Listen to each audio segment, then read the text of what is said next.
Mga kabayan, nandito kami ngayon sa kabundukan upang maghahanap ng mga kabayan natin na hirap sa buhay kahit papaano makapagbigay tayo ng munting tulong.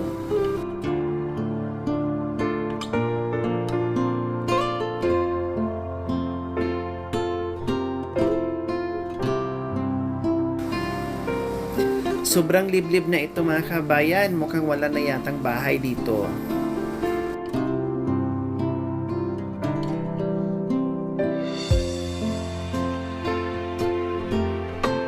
Sa haba ng aming paglalakbay, hindi ko naakalain may nakasalubong kaming estudyante na may karga-kargang bata, ewan ko kung anak ba or kapatid niya ito. Teka, hello! Estudyante kayo? Opo. Sino yung hawak nyo? Baby ko po. Baby mo? Opo. Oh, galing ka ng school. Opo. O bakit dala-dala mo yung baby mo? Wala po kasi magbantay po sa bahay ko. Nasaan ang mister mo? Sa Tarapaw po. Oh my gulay. Ilang taon ka na, be? 19 po. 19. Nag-aaral ka. Anong grade ka na? Grade 12 po. Ibig sabihin, nag-asawa ka, tapos kinontinue mo yung pag-aaral mo. Opo. Ilan ang anak mo? 2 po. Ilang taon ka ba nag-asawa? 17 po. Oh,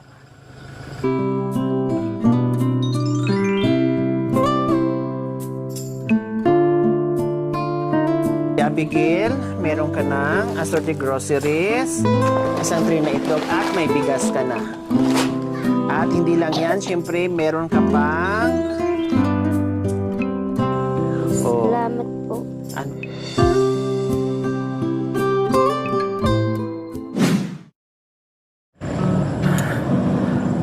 Magandang hapon po sa ating lahat mga kabayan. Nandito tayo ngayon, paakyat, papunta doon sa Batang Aita na porsigido pa rin po sa kanyang pag-aaral. No, na kahit may pamilya na kahit may asawa na at anak, pero hindi pa rin nakakalimot ipagpatuloy yung edukasyon para sa pag-asa, no, at makaahon sa hirap ng buhay. Kaya sa hapong ito, nakita nyo po, no, nandito na naman tayo muli sa tuktok. Ayan po yung ibaba natin. Kitang-kita natin yung bayan. Ayan, nasa ibaba. Nandito tayo ngayon. Okay, so ito po yung nilalakbay ni Ate Abigail. Punta ng school, ay bababa siya, pauwi ng bahay, aakyat na naman si Ate Abigail. Bit ang kanyang anak. So nakita niyo naman po, ayan, pasilip ko lang kung gaano kaganda yung aking likuran po mga kabayan. Ang ganda-ganda. Ayan.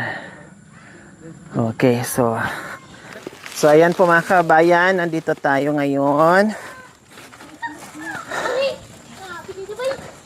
Ate Abigail, good afternoon. Ito yung gusto kong bahay, oh. Ayan, magkabilaan nga, oh.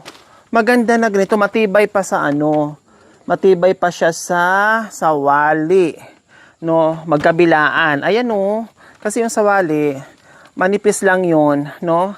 Unlike dito, ay matibay. Kaya lang, mahirap ito hanapin. Sa bundok pa to kinukuha. Unlike doon sa sawali, bilhin mo na lang, no? Nandiyan na sa market, bibili ka na lang, no? Sa hardware.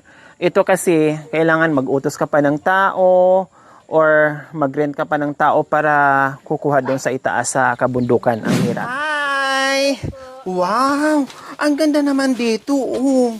Na-amaze naman ako kahit hindi sementado po, parang sementado dahil ang linis-linis. Ayun po yung asawa ko po. Diba? Ay, nandiyan na yung asawa mo. Ayun po. Ang Galing ingay po ko. nagtapos. Ayan, dumating yung asawa ko. Hi! Ay, asawa pala ni... Yan yung sinasabi mong pastor? Opo, yan po. Kagagaling hello, po kanina sa pastor. ano po. Afternoon. Kumusta? Sunday kasi ngayon, galing na kayo nag-press? Opo. Katatapos lang. Opo. Anong oras magsimula? 9:30 po. 9:30. Ang kwento kasi niya sa akin noon, kaklase mo siya nung grade school. Tapos, nagkita kayo nung high school hanggat naging asawa kanya. O, di ba? O, kumusta naman, Pastor? Anong trabaho natin bukod doon sa pagiging pastor? Ano pang trabaho natin? Scatter operator po doon sa Ayalap. Saan? Sa Ayalap. Ayala, dito. Wow, matagal ang trabaho mo doon? Matagal po mali maintenance ko doon sa... Matagal na. So, paano may income? O, kumusta? Okay lang naman po yun. Saan ka galing? Diyan po nagtatrabaho po. Pinagtataniman po ng mga gabi. Wow, ang sipag ni, ang sipag ni Pastor, ha? Bukod sa pagiging pastor, nagtrabaho bilang isang maintenance grass cutter, tama? Tapos, linggo ngayon na dapat magpahinga siya. Pero, tuloy-tuloy pa rin po yung trabaho niya, no? May taniman dyan siya sa baba. Nagtatanim pa rin, extra income, hindi tumitigil. Bakit hindi ka napapagod? Hindi naman po. Trabaho mula Lunes hanggang Sabado or Linggo. Wala nang pahinga. Meron din naman po kasi... Oras ng simba yung pahinga. Opo. Po, pag wala po kasing tinanim. Walang anihin. Opo sa ano po. Sabi ko na. Kasi pag may nag-aani po, tignan mo na lang na may binibenta sila ng ano, mga ano po, yung tinatawag. Kalakal. Opo. Tama. Kumbaga, Kasi para yung sa akin lang naman po, yung may matulong po din para sa mga bata po, na ayaw ko sila na magutom para hindi lang po yung hingi-hingi po sa ano po. tama. At saka napakasipag mo talaga Ito daw. po Okay yung- lang yun. Kasi po yung iba po, minsan nagnanakaw kasi ayaw nila magtrabaho. Yung mga tamad, sa madaling salita, mga tamad sila. So, okay lang. No, pero syempre, pahinga din kasi ang katawan, napupundi din yan. Yung kuryente, pag nasubrahan ng voltage, sumasabog. No, yung katawan pa kaya ng tao na kailangan din natin magpahinga. Okay yung magiging masipag, no, magiging madiskarte, pero syempre huwag kalimutan yung magpahinga. Ha? O, nabalitaan mo nung nandito kami, na nagtsikahan kami ng misis mo. Ha? O, anong sabi niya sa'yo? May tumulong daw na nagbigay ng bigas. Kaya sabi ko, okay lang yun. Kapag binigay ng Panginoon yung ginamit sila para tayo tulungan. Pero alam mo, nandito kami kasi iniwan lang talaga namin yung grocery na yun at saka bigas na yun. No, iniwan lang namin yun. Kunin na sana namin yung iniwan namin grocery at bigas. Nasaan na? Inuwis yun na? Sabi ko, iiwanan ko lang dyan, Abigail, ha? Kasi may pupunta lang ako sa kabila. Ngayon naubos na. Okay lang, palitan nyo na lang. Ha? Okay, nandito kami ngayon. Dumami na. Nandoon na sa Alcancia. Okay, siyempre nandito kami kasi merong nagpaabot sa atin yung aking pioneer sponsor na may ganito ang puso, no? Nagpaabot ng regalo, maagang pamasko sa mga anak, no? Na walang iba kundi from Ate Daisy. So, ayan. So, ano nga ba? Buksan natin. Siyempre sila na magbukas. Oh, ikaw na magbukas, Mami. Oh, kung ano yan. Kasi ito yung batang ina, mga kabayan, na kahit gaano kahirap yung buhay pero nagpupursige sa pag-aaral para magiging magaan kahit papaano yung kanyang pag-aaral. Ayan, bubuksanan niya. Kung ano nga ba yan. Okay lang, mas maganda yung napunit para feel na regalo talaga. Diba?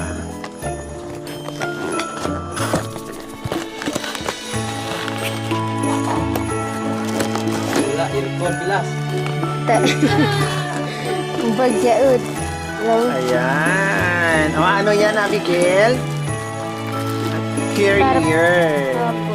O, para doon sa baby mo. Baby po. Salamat Diba po. kasi akyat baba ka dyan, nakita Opo. ka ng ating sponsor.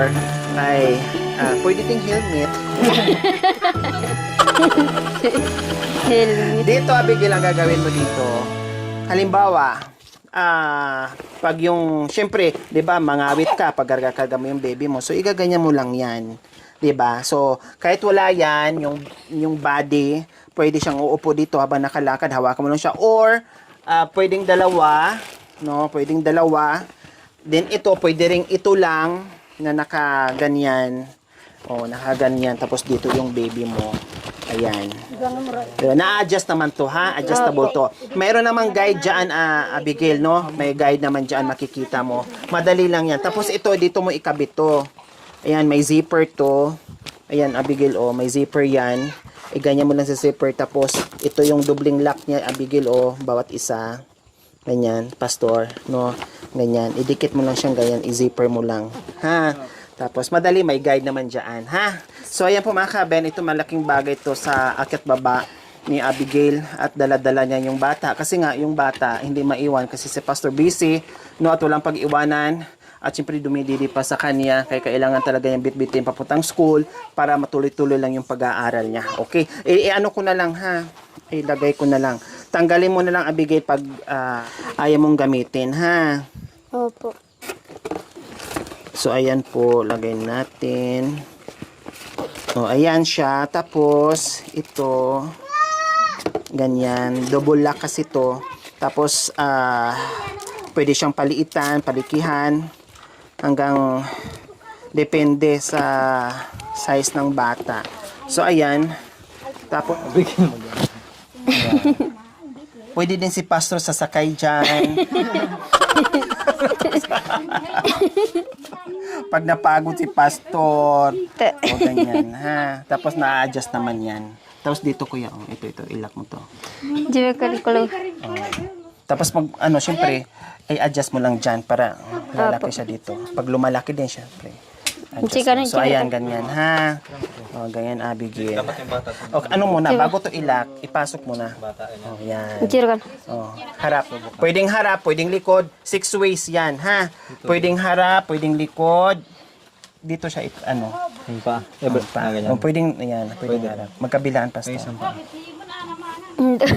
Matakot siya. Basta masanay lang siya. Ganyan lang, ha. Pwedeng harap siya, pwedeng pwedeng likod. And then, yung adjust niya dito, ha, nandito, ha, para yung bata hindi lulusot kat hindi mo hawakan. Okay? Opo. So, okay, kaya mo na. Okay na. Opo. Salamat po ate sa binigay niyo po sa paglagyan po ng baby ko para sa aking pag-aaral. Para hindi po ako mahirapan sa paglalakad. Tas sa bag. Salamat po ate Daisy. Salamat din po ate sa tulong ninyo.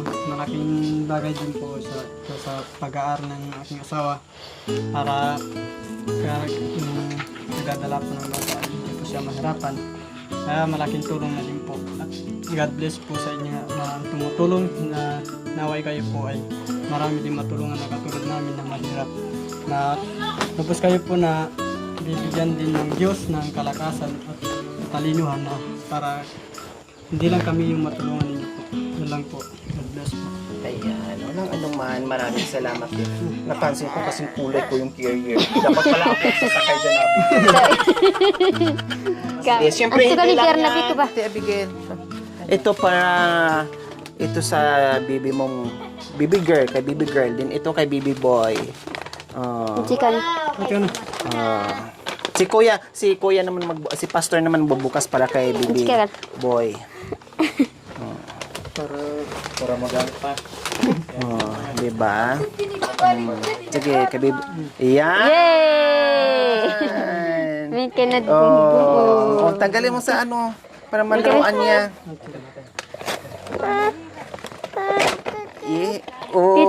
Titit.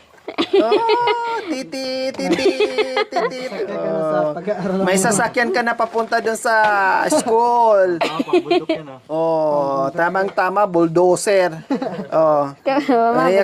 Kay baby girl. Tuwang-tuwa yung bata. Sabi niya kagad, titit daw. Meron na siyang laruan. Arikin, di ba? Anak. Yay! Habang si mama ay nagsusulat, meron siyang libangan din. May laruan siya. Sweet naman niya. Kapkagad. Ang galing naman niya. Kapkagad. Na-appreciate ka agad yung binigay natin. Nahiya lang. Diba? So, yan po, Ate Desi. Hindi lang career ang dinala natin sa kanila. No? ay pati laruan ng mga bata. At syempre, may ulam pa, Pastor and Ate Abigail, para mamaya hindi nyo na problemahin yung ulam nyo. Salamat Diba? Ha? O, biga? Gab. Bigaon. Biga daw kuya, bigaon. Di man ko kay bigaon, gamay ra. Oo, yung parang gabi, ganon. Gabi po. Oh, masarap yun, di ba? Diyos ko, na problema kaagad ang pabaon sa atin. Noong nakaraan, pinabaonan mo ako ng masarap na guyabano. Ang sarap. So, kinain ko kaagad. Okay, so ayan lang. So, maraming salamat po, Ate Daisy, sa inyong ginitaong puso. Naway pagpalain po tayo ng Panginoong Diyos araw-araw. Naway ibigyan po tayo ng kalakasan ng katawan sa araw-araw. Naway ibigyan po tayo ng mahabang buhay pang sa ganun. Marami po tayong matulungan na gaya nila sa mga kabayan. Huwag niyo pong kalimutan, pakishare, subscribe sa aking YouTube channel, Lori Aquino Talita. Maraming salamat po. God bless us all. Bye! So, ang sarap sa pakiramdam na nakikita natin yung mga bata na talagang niyakap o na-appreciate yung ating bit-bit na mga regalo. Okay, at may ulam na kayo mamaya, ha?